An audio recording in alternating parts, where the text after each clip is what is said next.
The final card hit the table with a soft whisper that somehow echoed through the entire ballroom. Chen stared at his hand, barely believing what he was seeing.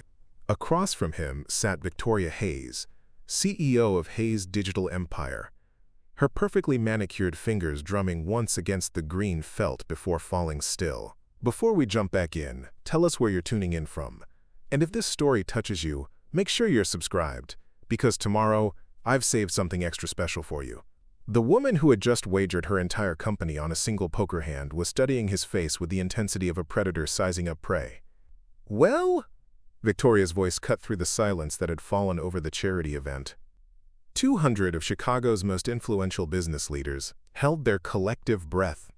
Phones already recording what would either be the most spectacular bluff in corporate history or the most expensive poker lesson ever taught. Mark looked down at his cards one more time. 3 sevens. Nothing fancy, but solid. Across the table, Victoria's expression remained unreadable, but something in her eyes suggested she was holding air. The same instinct that had kept him alive during his years overseas was screaming that this woman, despite her reputation for calculated risks, had just made the biggest mistake of her career. "I call," Mark said quietly, laying down his cards. Victoria's face went completely white as she revealed her hand. A bluff. A complete, devastating bluff that had just cost her everything she had spent 15 years building. But what happened next would change both their lives in ways neither of them could have imagined. Because sometimes the biggest wins come disguised as losses, and sometimes a single father working 3 jobs to support his daughter can teach a billionaire CEO what truly matters in life. Chen never imagined he would find himself in the penthouse ballroom of the Millennium Tower, surrounded by Chicago's business elite at a charity poker tournament. The black tie event was supposed to raise money for local youth programs, and Mark was only there because his boss at Community Bridges had insisted someone from their organization attend to represent the families they served. The invitation had sat on his kitchen counter for 3 weeks, mocking him every morning as he prepared breakfast for his 8-year-old daughter Emma. A single father working as a youth counselor at a community center didn't exactly belong in rooms where the appetizers cost more than his monthly grocery budget. But Emma had seen the invitation and begged him to go, convinced that her dad could win enough money to finally fix their ancient car. "Dad, you're really good at poker," she had said, with the absolute confidence that only children possess. "Remember when you taught me and you said you used to play with the soldiers?" Mark had smiled and ruffled her dark hair, not having the heart to explain that the poker games he remembered from his military days were nothing like this glittering spectacle of corporate networking and tax-deductible philanthropy. Those games had been played in dusty barracks and forward operating bases, where the stakes were cigarettes and MREs, not million-dollar businesses. He had served 2 tours in Afghanistan as a communications specialist, a job that required nerves of steel and the ability to read people under pressure. Skills that had translated surprisingly well to his current work, helping troubled teenagers navigate their way through the juvenile justice system. Kids could spot insincerity from a mile away, just like enemy combatants could sense weakness. Both required absolute honesty and unshakable calm. The transition from military life to civilian parenthood had been jarring. Mark's wife Sarah had died in a car accident when Emma was only 3, leaving him to navigate single fatherhood while dealing with his own grief and the lingering effects of his deployment. Preparing and narrating this story took us a lot of time, so if you are enjoying it, subscribe to our channel. It means a lot to us. Now, back to the story. The community center job paid barely enough to cover their modest apartment in Pilsen, but it gave him flexible hours to be present for Emma and work that felt meaningful. Tonight, however, meaningful work felt very far away, as Mark adjusted his borrowed tuxedo and tried to blend in among Chicago's power players. The charity tournament was structured as a series of elimination rounds, with buy-in starting at $5,000. Mark's entire contribution had been covered by an anonymous donor who wanted to ensure community organizations had representation at the table. He had made it through the first 3 rounds mostly by staying quiet and playing conservatively, letting more aggressive players eliminate each other while he observed and learned. His military training had taught him patience and the value of gathering intelligence before making any move. The business executives around him were treating the tournament like an extension of their workday, using the poker table as another venue for deal-making and posturing. Victoria Hayes had caught his attention during the second round, not because of her obvious wealth or commanding presence, but because of the way she played. Where other players relied on bluster and intimidation, she approached each hand with surgical precision. Her betting patterns revealed a mind that calculated odds with computer-like accuracy, and her ability to read opponents was genuinely impressive. Mark recognized something familiar in her intense focus. It was the same hypervigilance he had developed overseas, the constant state of alert awareness that came from operating in dangerous environments. But while his had been born from necessity and survival, hers seemed driven by something else entirely. Control, perhaps, or the need to prove something to herself and everyone around her. As the tournament progressed and the field narrowed, Mark found himself increasingly drawn into the strategic depth of the game. The skills that made him effective with at-risk youth, reading body language, detecting deception, understanding what motivated people, were serving him well at the poker table. He began to see patterns in how the corporate players revealed their hands through unconscious gestures and vocal inflections. By the time they reached the final table, only 6 players remained, and Mark was surprised to find himself among them. Victoria Hayes sat directly across from him, her pile of chips the largest at the table, her expression as unreadable as ever. The charity aspect of the evening had long since faded into background noise as serious money began changing hands. The tournament director announced that the final round would be winner-take-all, with the victor claiming not just the prize money, but also receiving major recognition from the city's business community. For most of the remaining players, this represented networking gold and potential business opportunities. For Mark, it simply meant the chance to win enough money to secure Emma's future and maybe take a vacation that didn't involve camping in state parks. But as Victoria Hayes called for a side bet that would change everything, Mark realized he was about to be pulled into something far more complex than a simple card game. The woman across from him was about to make an offer that would test everything he thought he knew about risk, responsibility, and what it meant to truly win. The silence that followed Victoria's announcement was deafening. She had just proposed something that went beyond the realm of rational business decisions and entered territory that even the most aggressive venture capitalists would consider insane. The entire Hayes digital empire, valued at over $800 million, staked on a single hand of poker against a community center counselor she had never met before tonight. Mark felt the weight of every gaze in the ballroom pressing down on him. The tournament director looked like he was having a minor cardiac event, frantically whispering into his headset while trying to determine if such a wager was even legally binding. The other remaining players had pushed back from the table, clearly recognizing that they were no longer participants but witnesses to something unprecedented. "You can't be serious," Mark said, his voice barely above a whisper. The rational part of his mind was screaming that this was either an elaborate joke or the actions of someone who had completely lost touch with reality.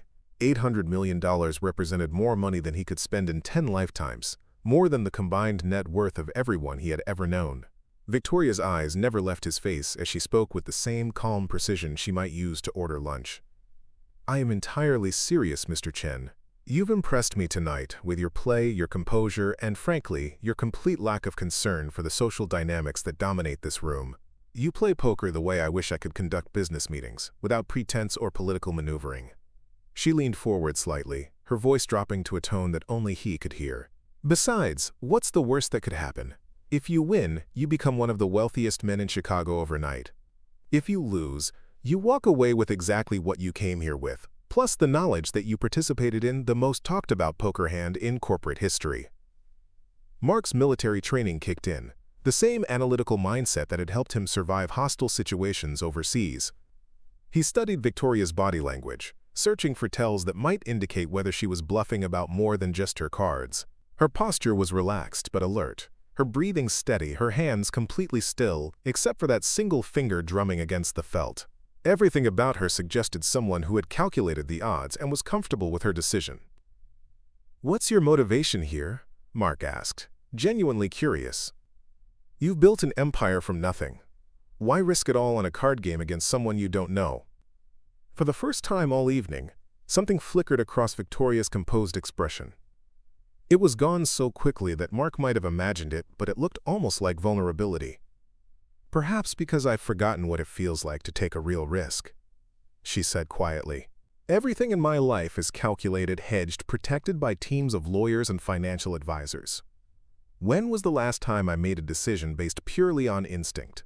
The tournament director approached their table with obvious reluctance, flanked by what appeared to be the venue's legal counsel and several officials from the charity organization. "Ms. Hayes, we need to discuss the logistics of such a wager. The tournament rules don't explicitly cover transfers of business ownership, and there are significant legal implications to consider." Victoria waved them away with the casual authority of someone accustomed to having her decisions respected without question. "The lawyers can sort out the paperwork later. This is between Mr. Chen and myself. A gentleman's agreement, if you will, witnessed by everyone in this room." Mark thought about Emma, asleep at home with Mrs. Rodriguez from the apartment next door watching over her. His daughter believed in him with the absolute faith that children have in their parents, convinced that her dad could accomplish anything he set his mind to. She had no idea that he was sitting at a poker table contemplating a decision that could change their lives forever. He also thought about his current existence, the constant struggle to make ends meet, the worry that kept him awake at night, wondering if he was providing enough for Emma's future. His job at the community center was fulfilling, but financially limiting. Emma was 8 now, but college was only 10 years away, and his current savings would barely cover a semester at a community college, let alone the kind of education she deserved. "I need to understand something," Mark said, addressing Victoria directly while ignoring the growing crowd of onlookers. "Assuming this is legitimate, what happens if I win? I don't know anything about running a tech company. I can barely operate the computer system at work without help from teenagers." Victoria smiled for the first time all evening, and Mark was struck by how it transformed her entire appearance. The corporate Ice Queen facade melted away, revealing someone who looked almost human underneath all the designer armor. "Hayes' digital empire runs itself, for the most part. I've built excellent systems and hired exceptional people. The company would survive perfectly well without me for quite some time. As for you learning the business, well, you'd have the best teachers money can buy." She paused, studying his face with renewed intensity. "But I don't think that's what's really worrying you. You're wondering why someone would risk everything they've worked for on a whim. The truth is, Mr. Chen, I've been successful by every metric that matters in the business world, but I can't remember the last time I felt truly alive. Tonight, sitting across from you, I feel more engaged than I have in years." Mark understood that feeling better than she might expect. His military service had provided a constant undercurrent of adrenaline and purpose that civilian life had never quite replaced. The work with troubled youth came close, moments when he could genuinely help someone change their trajectory. But most days were filled with paperwork and bureaucracy that left him feeling like he was just going through the motions. The irony wasn't lost on him that Victoria Hayes, with all her wealth and power, was searching for the same sense of authentic engagement that he had been missing since leaving the army. They were both playing roles, hers as the successful CEO, his as the struggling single father. But underneath those personas were two people who had perhaps forgotten who they really were. "If I agree to this," Mark said slowly, "and somehow I win, what happens to you? Do you just walk away from everything you've built?" "I have a daughter," Victoria said quietly, and Mark felt something shift in the atmosphere between them. "She's 10 years old, and I've missed most of her childhood building this company. Maybe losing it would force me to remember what actually matters." The admission hung in the air between them, more revealing than anything else she had said all evening. Mark recognized the pain in her voice, the guilt that came with trying to balance parenthood with demanding careers. He had felt it himself during the difficult years after Sarah's death, when grief and necessity had driven him to work longer hours, while Emma struggled to understand why Daddy was always tired and distracted. "One hand," Mark said finally, his decision crystallizing with the same clarity that had guided him through life and death situations overseas. "Winner takes all, no backing out, no legal challenges afterward." Victoria nodded, her professional composure returning, as she signaled the dealer to prepare for what would undoubtedly become legendary in Chicago business circles. Around them, the ballroom had fallen completely silent except for the soft whir of smartphone cameras recording every moment. As the dealer shuffled the cards with practiced precision, Mark felt the familiar calm that had always preceded his most important decisions. Win or lose, he was about to find out what kind of man he really was when everything was on the line. The cards came down with deliberate precision, each one carrying the weight of destiny. Mark picked up his hand slowly, his face a mask of calm that betrayed none of the electricity coursing through his veins. Across the table, Victoria mirrored his composure, But Mark caught the almost imperceptible tightening around her eyes that suggested she was feeling the magnitude of the moment just as acutely. 3 weeks later, Mark found himself standing in the marble lobby of Hayes Digital Empire, wearing his only decent suit and carrying a briefcase that Emma had insisted he needed to look like a real businessman. The poker game had ended exactly as he had called it, with Victoria revealing her bluff and gracefully accepting defeat with the same poise she had shown throughout the evening.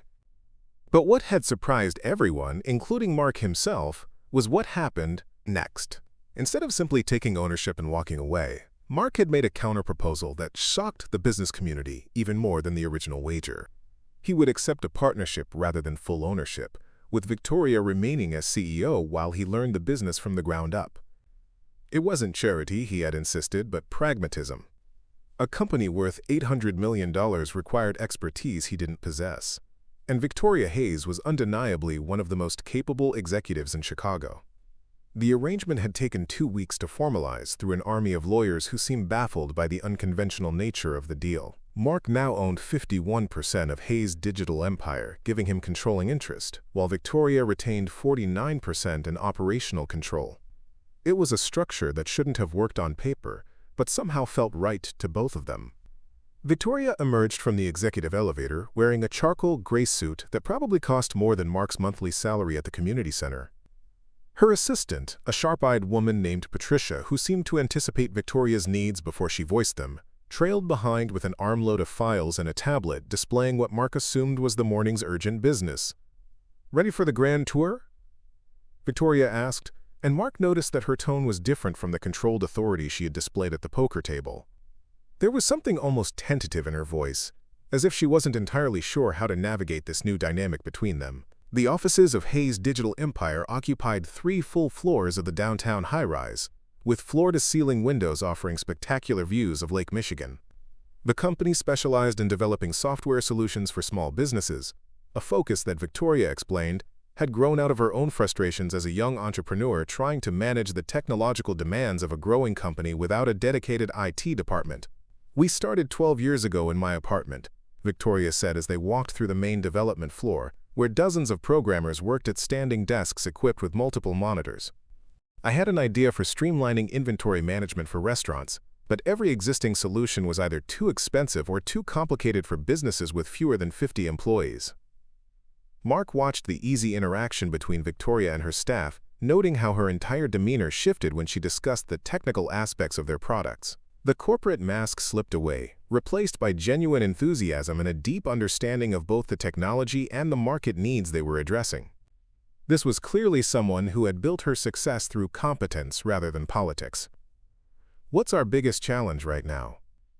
Mark asked as they entered the conference room where the senior management team was waiting to meet their new partner. He had deliberately used the word "our," wanting to establish from the beginning that he saw himself as truly invested in the company's success rather than simply an outside owner. "Competition from the major players," replied David Kim, the chief technology officer, a soft-spoken man in his 30s who looked like he hadn't slept in several days. "Amazon and Microsoft are both moving into our market segment with solutions that undercut our pricing, even if they don't match our customization options." Sarah Martinez, the head of sales, jumped in with the energy of someone who thrived on challenges. "We're holding our own with existing clients because our customer service is phenomenally better than anything the big companies offer, but acquiring new clients is becoming increasingly difficult when we're competing on price alone." Mark listened carefully as the team outlined various strategic options they had been considering, from expanding into international markets to developing partnerships with complementary service providers. What struck him most was the passion these people had for their work and their genuine respect for Victoria as a leader. This wasn't just a business to them. It was a mission to help smaller companies compete more effectively in an increasingly complex marketplace. "What if we shifted our approach entirely?" Mark asked, an idea forming as he processed what he had heard. "Instead of trying to compete with Amazon and Microsoft on their terms, what if we became the company that helps businesses transition away from their solutions when they outgrow the one-size-fits-all approach?" The room fell silent as everyone considered the implications of what he was suggesting. Victoria leaned forward, her interest clearly engaged. You're talking about positioning ourselves as the premium alternative the company businesses graduate to when they're ready for something more sophisticated. Exactly, Mark said, feeling more confident as the concept crystallized. We focus on businesses that have tried the big-name solutions and found them lacking. Our marketing message becomes about customization, personal service, and understanding that every business has unique needs that cookie-cutter software can't address. David started nodding enthusiastically. That could actually work. We'd be targeting companies that already understand the value of good software and are willing to pay for it. The sales cycle might be longer, but the profit margins would be much better. As the meeting continued, Mark found himself genuinely energized by the strategic discussions, in a way he hadn't experienced since his military days. There was something deeply satisfying about analyzing complex problems and developing solutions with a team of intelligent, committed people. The work at the community center had been meaningful, but often frustrating, limited by bureaucracy and insufficient resources. Here, good ideas could be implemented quickly by people who understood their value. After the management team dispersed to begin researching the feasibility of Mark's suggested strategy shift, Victoria led him to her office.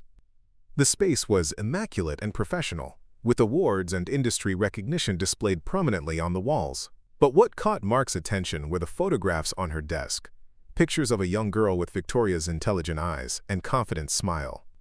"That's Sophia," Victoria said, noticing his interest. "She's 10, and she's probably the smartest person I know, which is both wonderful and terrifying for a parent." Mark smiled, thinking of Emma's own formidable intelligence and the challenges it presented. "Emma is 8, and she's already correcting my math homework. I can only imagine what 10 looks like." "Do they know about each other?" Victoria asked. "About what happened between us, I mean." "Emma knows I won some money at a poker game and that I'm trying a new job for a while," Mark said carefully.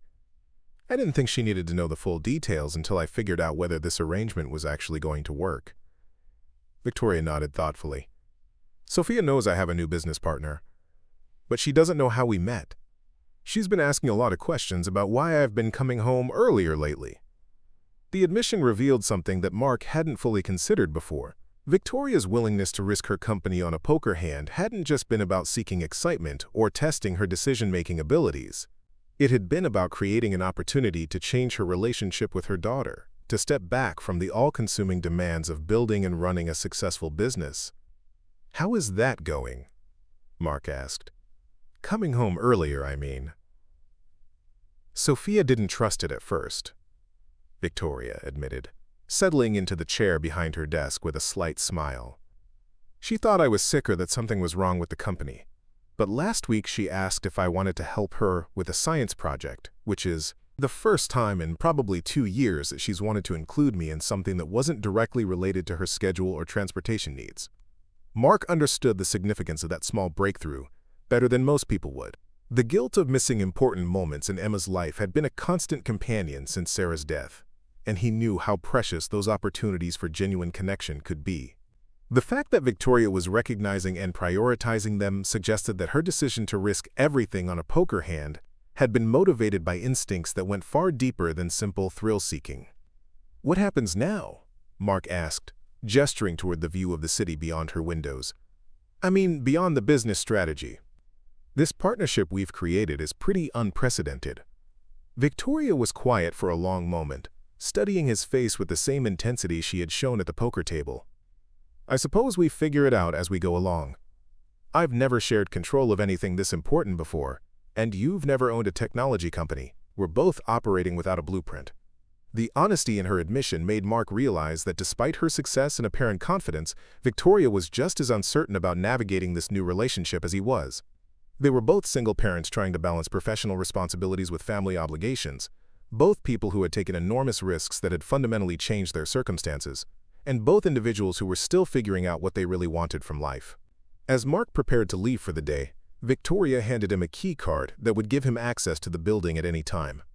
"Welcome to Hayes' digital empire," she said with a smile that seemed more genuine than any expression he had seen from her during their poker game.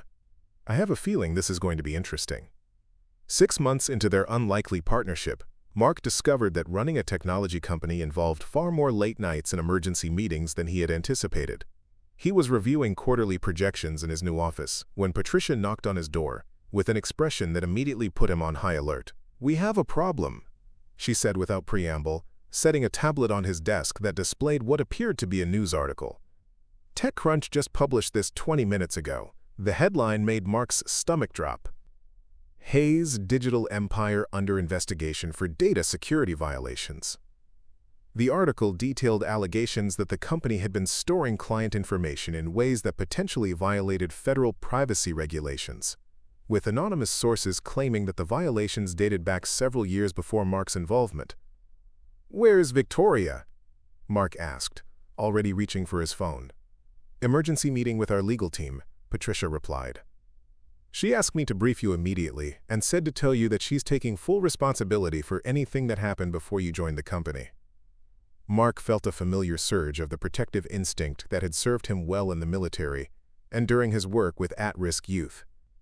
Someone was attacking something he cared about, and his first impulse was to find out who and why. "Get me everything we have on our data security protocols, both current and historical. I want to understand exactly what we're dealing with." The next several hours blurred together as Mark immersed himself in technical documentation and compliance reports that might as well have been written in a foreign language. His background in communications technology from the Army helped somewhat, but corporate data management was a completely different beast from military systems. What became clear, however, was that the allegations were not entirely groundless. Hayes Digital Empire had indeed been operating under data storage protocols that were standard practice when Victoria had established them years earlier, but regulatory requirements had evolved faster than the company's compliance procedures. The violations were technical rather than malicious, the kind of oversights that affected hundreds of companies as federal privacy laws became increasingly complex. When Victoria finally returned to the office near midnight, she looked like someone who had been fighting a losing battle all day. Her usually perfect appearance was disheveled, her expression showing the strain of hours spent with lawyers and crisis management consultants trying to contain the damage. "How bad is it?" Mark asked as she slumped into the chair across from his desk. "Bad enough," Victoria said, rubbing her temples. "3 of our largest clients have already called to express concerns about their contracts. The legal team thinks we can resolve the compliance issues without major penalties, but the reputational damage could be devastating. Our entire business model depends on clients trusting us with their sensitive data." Mark had been thinking about the timing of the news leak while Victoria was in meetings, and something about it bothered him. "This feels coordinated," he said carefully. "The story breaks right after we announced our new market strategy, and the anonymous sources seem to have very specific knowledge about our internal operations." Victoria looked up sharply.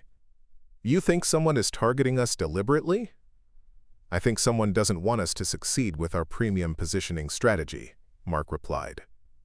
"If we're right about transitioning to higher-value clients, that threatens companies that are currently dominating that market segment. A well-timed scandal could derail our progress for years." The possibility hadn't occurred to Victoria, whose approach to business competition had always been straightforward and above board. The idea that competitors might engage in deliberate sabotage was foreign to her, but Mark's military experience had taught him to always consider who benefited from apparent accidents or coincidences. "What do you want to do?" Victoria asked, and Mark realized she was genuinely asking for his opinion rather than simply keeping him informed as a courtesy. The trust implicit in that question felt significant, given how carefully she had guarded control of her company for over a decade. "We fight back," Mark said without hesitation.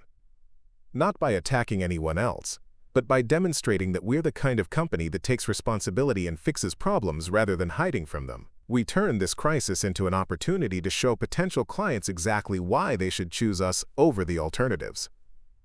Victoria's expression shifted as she considered his suggestion. "You're talking about radical transparency, admitting the violations publicly and detailing exactly how we're addressing them." "I'm talking about showing leadership," Mark corrected. "Every company in our industry has had compliance challenges. Most of them handle it with lawyers and PR firms trying to minimize exposure. What if we handled it like adults who made mistakes and learned from them? The strategy went against every instinct that had guided Victoria through years of corporate crisis management, but something about Mark's confidence made her want to trust his judgment. His approach reminded her of why she had been willing to risk everything on a poker game with him in the first place. He saw situations differently than she did, and his perspective often revealed solutions that weren't apparent from inside the corporate bubble. "The legal team is going to hate this idea," Victoria said with the first genuine smile Mark had seen from her all day. "The legal team is paid to minimize risk, not to build businesses," Mark replied. "Sometimes the biggest risk is playing it too safe." They spent the rest of the night developing a response strategy that would have made every crisis management consultant in Chicago reach for their anxiety medication. Instead of issuing carefully worded denials and deflections, Hayes' digital empire would publish a comprehensive report detailing exactly what compliance gaps had existed, what steps were being taken to address them, and how the company's enhanced security protocols would exceed industry standards going forward. More importantly, they would invite their competitors to adopt the same transparency standards, challenging the entire industry to elevate their approach to client data protection. It was a move that could either establish Hayes' digital empire as the ethical leader in their market or provide their competitors with detailed information about their vulnerabilities. "You realize this could backfire spectacularly," Victoria said as they finalized the press release that would go out the following morning. "Everything worthwhile involves risk," Mark replied, thinking about the poker hand that had brought them together. "The question is whether we're taking calculated risks or just hoping for the best." The response to their unconventional crisis management exceeded even Mark's optimistic expectations. Within 48 hours of publishing their transparency report, Hayes' digital empire received inquiries from prospective clients who specifically cited their honesty and proactive approach as reasons for considering a switch from their current providers. Industry publications wrote editorials praising their willingness to lead by example, and several competitors found themselves answering uncomfortable questions about their own compliance practices. But the most significant development came from an unexpected source. Emma had been following the news coverage with the intense interest that children often show when their parents are involved in something important. And she had a question that cut straight to the heart of the matter. "Dad, why are people saying mean things about your company when you're trying to help other businesses?" She asked over breakfast while reading news articles on Mark's tablet with a sophistication that never ceased to amaze him. "Sometimes when you're doing well, other people get worried that you might take away their customers," Mark explained, trying to find age-appropriate language for corporate competition. "So they try to make you look bad, instead of just trying to do better themselves." Emma considered this with the serious expression she wore when processing complex concepts. "That's not very fair. If they want customers, they should just be nicer to them." The simplicity of her observation hit Mark with unexpected force. In all their strategic discussions about market positioning and competitive advantages, they had never explicitly articulated what Emma had grasped immediately. Success in business, like success in most areas of life, ultimately came down to treating people well and solving their problems better than anyone else. That evening, Mark shared Emma's insight with Victoria during one of their increasingly frequent working dinners. They had fallen into a routine of staying late at the office to discuss both business strategy and the practical challenges of balancing their professional responsibilities with single parenthood. "Your daughter is wise beyond her years," Victoria said with genuine admiration. "Sophia would like her, I think. She has similar insights about human nature, though she usually applies them to why her teachers make certain assignments or why other kids behave the way they do." The mention of their daughters reminded Mark that despite spending almost every day together for the past 6 months, he and Victoria had kept their personal lives carefully separate from their business relationship. Emma knew he was working with a partner but had never met Victoria, just as Sophia was aware of her mother's new business arrangement without knowing any details about Mark. "Maybe it's time they met," Mark suggested carefully. "Emma's been asking more questions about what I do all day, and I think she'd enjoy seeing the office." Victoria's hesitation was almost imperceptible, but Mark caught it. "I'd like that," she said finally. "Though I should warn you that Sophia can be quite protective of me. She's gotten used to having more of my attention lately, and she might see another family as competition." The word "family" hung in the air between them, carrying implications that neither of them had been ready to acknowledge until that moment. Their partnership had evolved beyond business into something more personal, but defining exactly what that meant felt like navigating uncharted territory for both of them. "We don't have to rush anything," Mark said gently. "But I think both girls are smart enough to understand that having more people who care about them is generally a good thing." Victoria nodded, but Mark could see the uncertainty in her expression. She had spent years building walls around herself and Sophia, creating a safe space where disappointment and loss couldn't reach them. Opening that space to include other people represented a risk that felt even more significant than the poker bet that had started their relationship. As they prepared to leave the office that night, Mark realized that the crisis with the data security allegations had revealed something important about their partnership.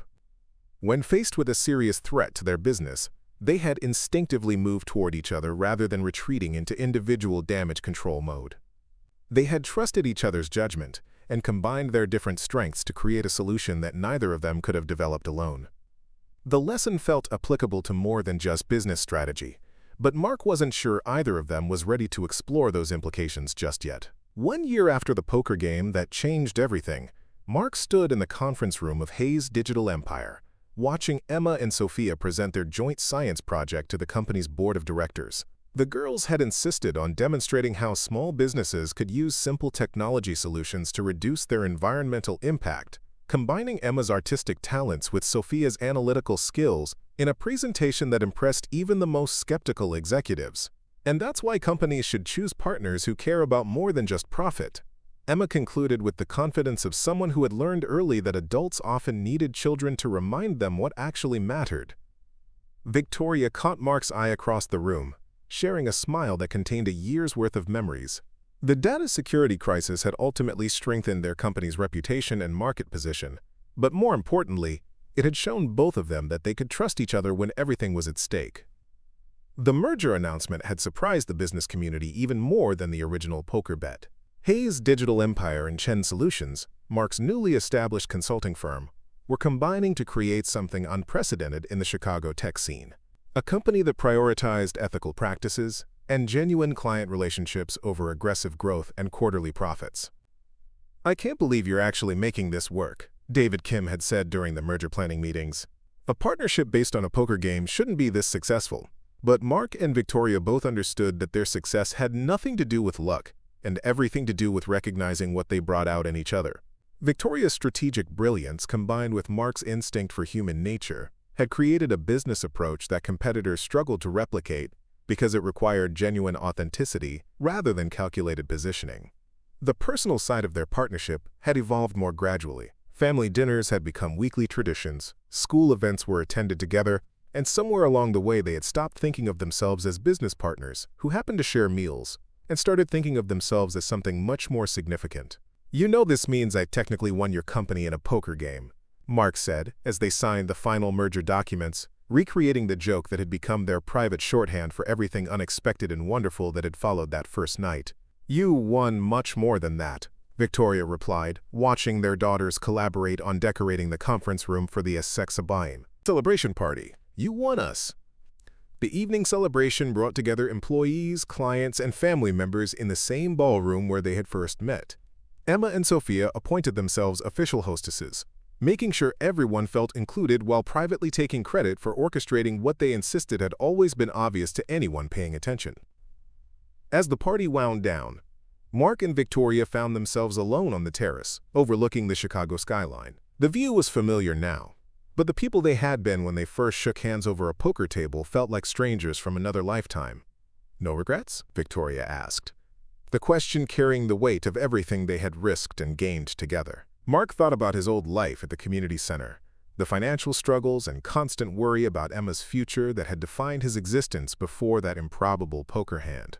Then he looked at the woman beside him, at the company they had built together, at the two children inside who had found in each other the siblings they had never known they wanted.